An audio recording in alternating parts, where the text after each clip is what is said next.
మొన్న ఈ మధ్య తెలంగాణలోని జనగామ జిల్లా పెంబర్తిలో లంకెబిందెలు బయటపడ్డాయి. ఇటీవల తెలంగాణలో గుప్త నిధులు చాలా చోట్ల దొరుకుతున్నాయి.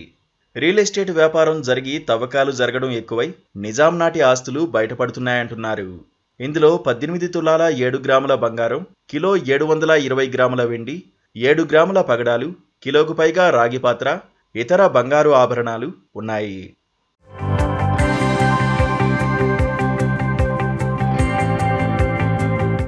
ఇలా బయటపడిన గుప్త నిధులు ఎవరికి చెందుతాయి అనేది ఇప్పుడు చర్చనీయాంశమైంది. అయితే ఆ భూమిలో దొరికిన నిధి తమ పూర్వీకులదని నిరూపిస్తే కొంత యజమానులకు దక్కుతుందనే వాదన ఉంది.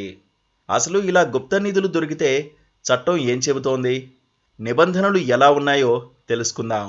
భూమి లోపల దొరికిన ఎలాంటి నిధైనా ప్రభుత్వానిదే, ఎవరికీ హక్కులు ఉండవు. వారసత్వ సంపద కింద ప్రభుత్వానికే చెందుతుంది నిధి. ఈ మేరకు ఆర్కియాలజీ సర్వే ఆఫ్ ఇండియా చట్టంలో పలు నిబంధనలు ఉన్నాయి. భూమిలో పాతిపెట్టిన నిధి జాతి వారసత్వ సంపద అయితే ప్రభుత్వానికే చెందే వీలు ఉంటుంది. అటువంటి సొమ్ముపై ఎవరికీ ఎలాంటి హక్కులు ఉండవు. ఆ నిధిని ప్రభుత్వం స్వాధీనం చేసుకుంటుంది. గుప్త నిధి 10,000 రూపాయల కంటే ఎక్కువ విలువ కలిగింది గృహ ఆవరణలో కానీ, వ్యవసాయ భూమి మొదలగు చోట్ల కనుగొన్న ఎడల ఆ జిల్లా కలెక్టర్ గారికి నివేదించాల్సి ఉంటుంది.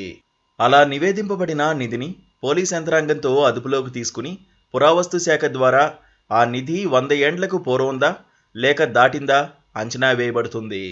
అలాగే విలువ కట్టబడుతుంది. ఆ నిధిని ప్రభుత్వ కోశాగారంలో భద్రపరచబడుతుంది. నిధి బయటపడిన ప్రదేశం యొక్క యజమాని లేక కనుగొన్నవారు సంబంధిత యాజమాన్య, ధృవీకరణ, వారసత్వ మొదలగు రెవెన్యూ అధికారిక పత్రములతో కలెక్టర్ గారికి నిర్ణీత సమయంలో సమర్పించాల్సి ఉంటుంది.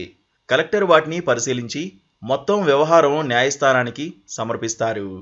యాజమాన్యం లేని చోట సదరు నిధి విలువను కనుక్కున్న వారికి యజమానిగా న్యాయస్థానం గుర్తించి చెల్లిస్తారు.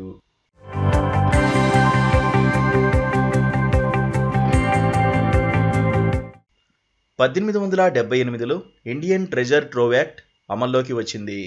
ఈ యాక్ట్ని స్వాతంత్ర్యానంతరం భారత ప్రభుత్వం కొన్ని మార్పులు చేసింది.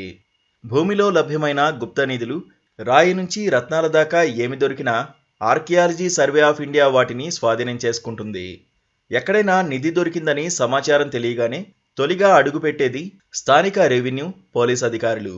సంఘటనా స్థలానికి చేరుకుంటారు. అక్కడ ఆ నిధిని పంచనామా చేసి కలెక్టర్కు అధికారులు స్వాధీనం చేస్తారు. అప్పుడు ఆ నిధి వారసత్వ సంపద లేక పూర్వీకులు దాచి ఉంచిందా అన్నది కలెక్టర్ నిర్ధారిస్తారు. ఆ సంపద పూర్వీకులదైతే దాని వారసులెవరన్న దానిపై విచారణ చేసి సంపదను వాటాలుగా విభజించి కలెక్టర్ ఆ సంపదను పంచుతారు.